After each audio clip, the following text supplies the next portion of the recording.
This essay example, as well as thousands of others, is available in text format on our website for free and without registration. Simply Google Ivy Panda Free Essays.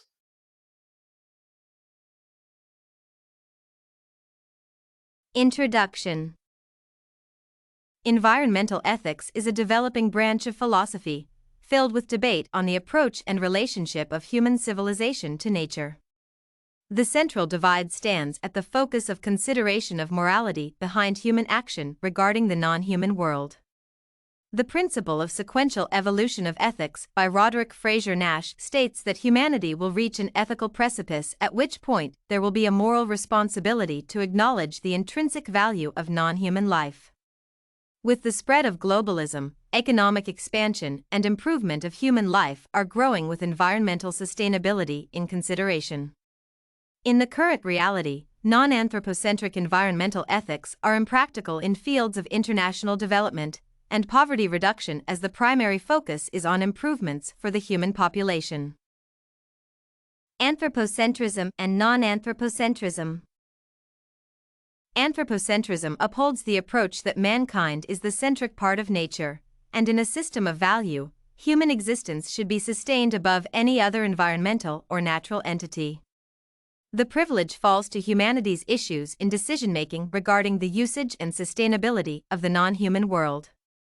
The philosophy argues, since human beings are the only creature with developed rationalism, the species is morally valuable, therefore should be protected at all costs. There is a range of adherents to the theory, with strong and weak anthropocentrism existing when dealing with the environment.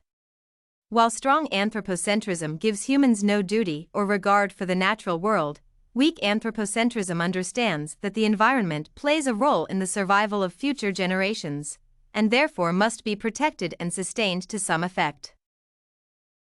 A key term in the ethical debate is intrinsic value.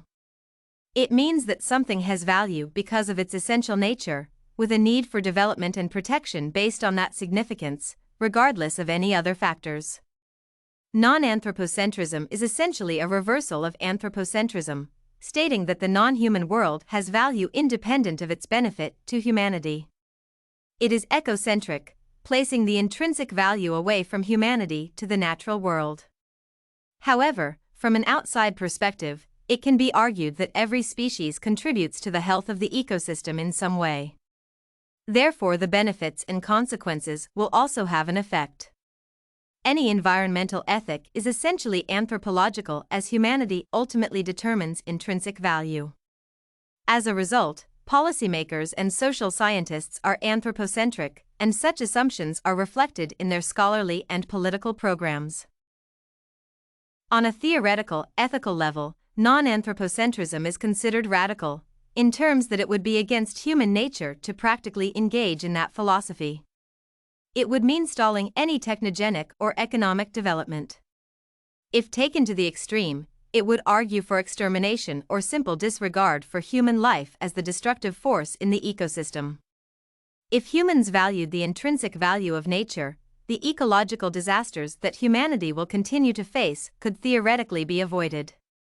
This argument fails when directed towards weak or ecological anthropocentrism. It stands against the ideology of valuing human life instilled in our social paradigm. Anthropocentric ethics has an advantage over non-anthropocentric approaches due to philosophical viability. Traditional Western ethical theories used in the modern industrial world are anthropocentric in nature. Therefore, adopting anthropocentrism makes use of numerous theoretical resources that evolved for practical application and reasoning. Anthropocentric environmental ethics in international development. A hypothesis by Brian Norton that is often cited in environmental ethics states, if reasonably interpreted and translated into appropriate policies, a non-anthropocentric ethic will advocate the same policies as a suitably broad and long-sighted anthropocentrism.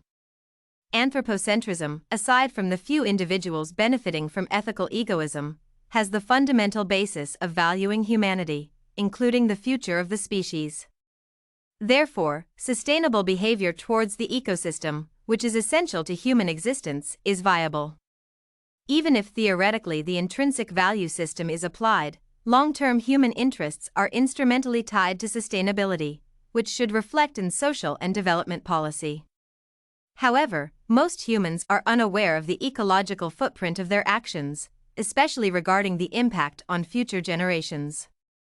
Therefore, anthropocentrism is most practical in informing policy decisions that compromise short-term economic interests while guiding toward long-term sustainability. Sustainable Development Goals, SDGs, created by the United Nations are a clear example of both development and environmental ethics. For example, Goal 14 of the SDGs aims to conserve and use the oceans, seas, and marine resources for sustainable development.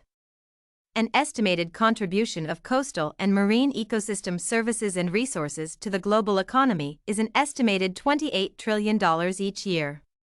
Marine-related infrastructure and development are essential parts of diverse regions' economies. Consequently, these should be protected and sustained, as many fragile biodiverse ecosystems are at risk from pollution and coastal eutrophication. This has application to the concept of weak anthropocentrism that the protection of marine resources is beneficial for social, environmental, and economic welfare. International development and poverty reduction are focused not only on improving conditions and economic welfare of certain regions, but also preserve human life by combating famine and disease. At first, such endeavors may require certain ecological sacrifices as resources are gathered. In turn, through proper infrastructure and education, environmental sustainability can be established that supports human development as well as the preservation of nature to some extent. Weak anthropocentrism reasons for upholding the protection of nature. The ideal of a harmonious ecological relationship is reflected in the relationship with other species, which contributes to the evaluation of the rational value formation. Efficient principles of ecological anthropocentrism would focus on the priorities and interests of current and future generations of humans. However, there should be an ethical limit on actions that damage the environment, because humanity's obvious superiority over most ecological and environmental factors brings with it a responsibility of controlled management. While weak anthropocentrism is the most pragmatic in the current status quo, it fails to make a significant impact on sustainable development. First, it fails to change the human nature of consumption, which causes the cycle of exuberant intake of resources and the creation of polluting waste. Rather than eliminating the source, pollution displacement is utilized instead. There is no limit to unsustainable industrial, urban, or technological growth, with hopes that at some point technology will evolve enough to solve any possible issues. Human environmental policy and action are often reactive, attempting to deal with the consequences and outcomes of prolonged abuse of certain natural elements. Preventive measures are rarely utilized in any development. Until there is obvious degradation in the ecosystem, often which impacts humans in some form, there is no tactical response. Conclusion. When applying environmental ethics to practical policy decisions, both sides of the argument must be considered. The anthropocentric and non-anthropocentric both have philosophical fallacies. The non-anthropocentric approach is not practical in fields of international development and poverty reduction due because of their focus on humanity. However, a rationalistic approach argued by the convergence hypothesis as well as weak, ecological, anthropocentrism supports ecological sustainability.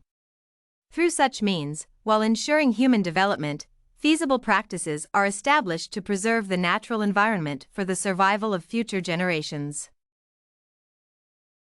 If you want to find more works like this essay on anthropocentric and non-anthropocentric environmental ethics, head over to ivypanda.com.